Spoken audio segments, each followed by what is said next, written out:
Sometimes the biggest stories are hidden in plain sight. What if I told you we could understand a country's entire game plan just by looking at a handful of days?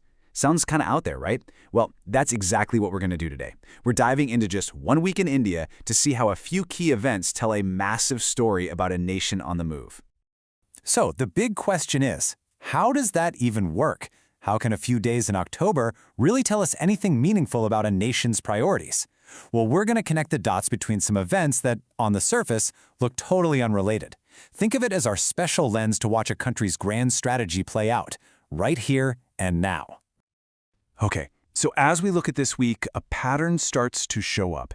It really boils down to three big themes. First, celebrating national pride. Second, really pushing for progress at home. And third, building stronger partnerships around the world.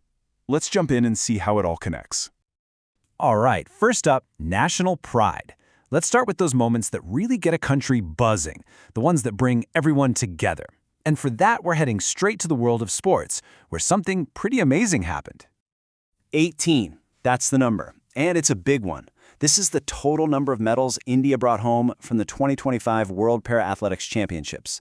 What's even cooler, they pulled this off on their own turf, with New Delhi hosting the whole thing for the very first time. That's huge.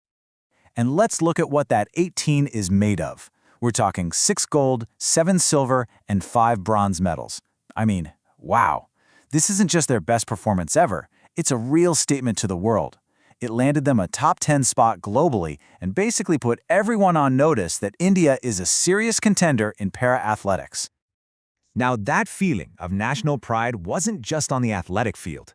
During the very same week, people were looking up to the skies. Why? To celebrate 93 years of the Indian Air Force, a huge symbol of the country's service and valor. And just look at this journey. I mean, think about it. It started back in 1932 with just 4 little biplanes and 6 officers. Fast forward to today, and it's this massive modern force.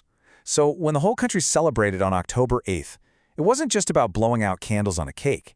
It was a real tribute to an incredible story of growth. Okay, so all this pride, this good feeling, it's great. But what do you do with it? Well, it acts like fuel. So for our next section, let's look at how that energy is being used to drive real progress at home, building an India that's stronger, greener, and ready for what's next. Check out this number, 60,000 crore rupees. To put that in perspective for you, that's about $7 billion US. That is a serious chunk of change. And it's all being poured into a new scheme called PM Setu, which kicked off on October 4th. The goal? To totally reboot 1,000 industrial training institutes all across the country. And this isn't just about new buildings or fancy equipment. No, this is a huge bet on people. The whole point of the scheme is to train young people for the jobs of the future. We're talking AI, robotics, green energy, automation, all the stuff that's going to define the next few decades. But, building a future-proof workforce isn't just about new tech. It's about making sure everyone has a seat at the table. And that brings us to this powerful idea. Nari Shakti se Rashtra Shakti. It basically means from women's power to national power. And this wasn't just a slogan, it was the driving force behind another really cool initiative this week. So, how do you turn that vision into reality? Well, on October 5th in Chhattisgarh, Coal India did something pretty groundbreaking. They opened their first ever central store unit run completely by women. You've got a team of 8 women officers in charge of a major industrial hub. That's a huge step for women's leadership, especially in an industry like this. And building for the future isn't just about industry and skills, right? It's also about the environment. On that same day, October 5th, the focus shifted to sustainability. Rajasthan opened its very first Namo Biodiversity Park.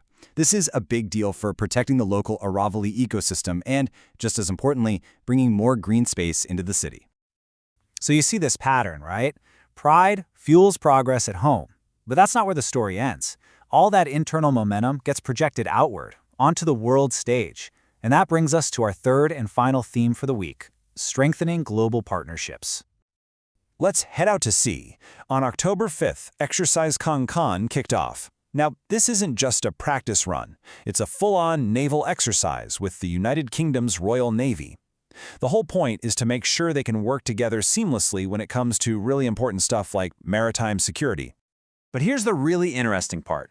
This drill isn't just a one-off thing. It's actually a key piece of a much bigger puzzle called the India-UK Vision 2035. So what looks like a simple military exercise is really part of a long-term plan to build a deep strategic partnership between the two countries. Meanwhile, at the exact same time these ships were out on the ocean, a completely different kind of partnership was being built. Thousands of miles away in Barbados, diplomats and parliamentarians were gathering for the 68th Commonwealth Parliamentarian Conference. And the theme says it all: the Commonwealth, a global partner. And India wasn't just a passive observer here. They sent a high-level team led by the Lok Sabha speaker, and they were right in the middle of the big conversations. We're talking democracy, sustainable development, digital access. It really shows their commitment to working with other nations to tackle these huge global challenges. So let's just step back for a second. We've talked about a medal ceremony, a new skills program, a naval exercise, a conference. By themselves, they're just random news stories, right? But when you put them all together from this one week, you suddenly see the bigger picture. It's a clear story of a nation firing on all cylinders, building pride at home, driving progress for its people, and strengthening partnerships across the globe.